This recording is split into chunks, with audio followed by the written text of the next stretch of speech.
At an airport hangar outside Paris in December, the climate agreement was welcomed with cheers and applause. Now, world leaders from more than 150 countries will gather at the United Nations to sign the Paris Agreement. It will be the first time ever that so many countries have agreed on a common strategy to tackle climate change. It's a major step in the right direction. It would have been far better had we done this 20 or 25 years ago, but it's as best as possibly could have been achieved in Paris last December, given where the world was.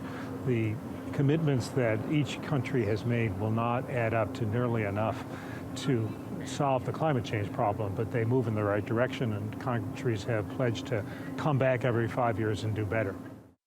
The agreement contains a commitment to keep the global temperature rise to below 2 degrees Celsius, and for the first time mentions 1.5 degrees as a future target. It also promises new climate finance, starting at $100 billion a year to help developing nations. It requires countries to review their carbon-cutting pledges every 5 years.